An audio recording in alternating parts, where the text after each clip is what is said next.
Hi guys, so from April's issue of BBC Good Food magazine, I decided to do this spring chicken tray bake and it was so delicious. Really healthy as well, full of veggies, and you just won't believe how easy it was. My friends who I cooked this for said that they will definitely make it for themselves. So start off with a roasting tray that's good and deep.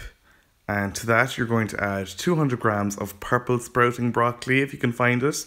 I couldn't, so instead I'm using this tender stem broccoli. You might want to cut off the ends if they're a little bit woody. These are fine, so I just cooked them as is.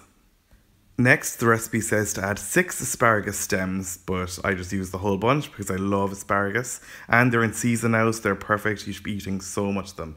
And cut off the last inch or so, maybe, just the really wooden part. Discard the ends and cut the rest into really chunky pieces and add them to the tray with the broccoli.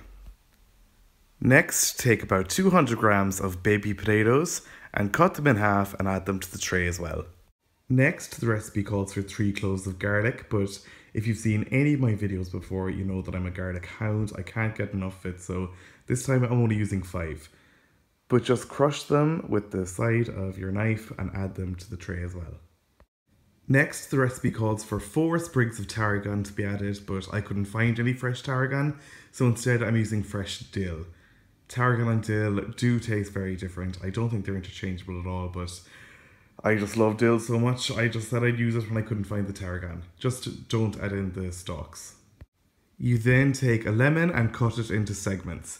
You then take half the segments and add them to the tray bake now, reserving the other half to serve with the tray bake when it's done.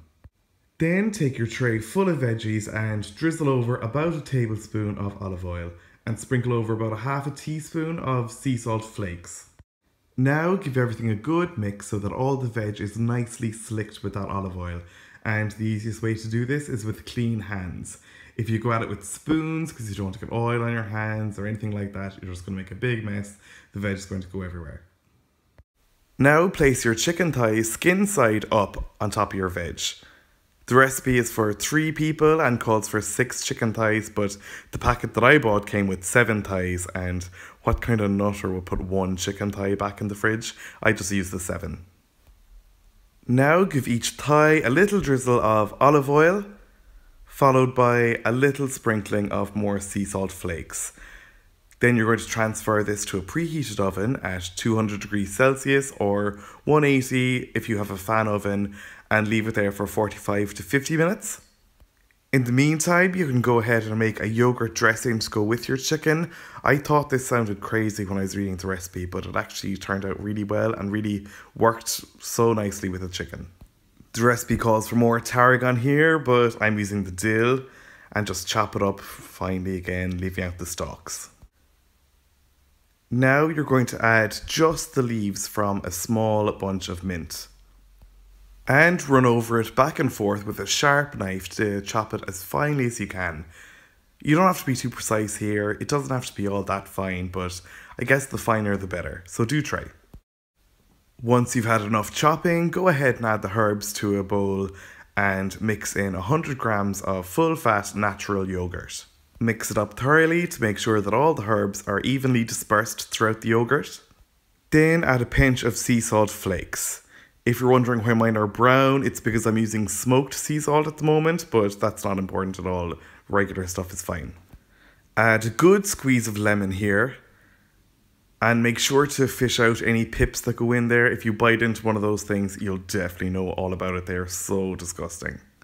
And mix that all in till it's nice and incorporated.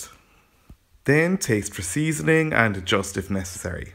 This is ready to set aside now, but I really think you should decant into a nice bowl. The bowl that you mix a sauce in is never going to look the part, and it'll just look a lot better if it's decanted. You can keep this in the fridge until serving if you like, but I just left it on the table. Then once your chicken has had its time in the oven, just take it out and serve up straight away. This really is a whole meal in one dish, so it's so handy and so easy, can be thrown together really quickly. Though, because I'm an Irish man cooking for Irish people, this wasn't enough potato at all, not by half, so I did do a huge serving of mashed potato. But if you want, you could just add more baby potatoes as well, easy. I hope you tried this recipe at home, guys. I don't think this video really conveys just how easy it was. It was so simple.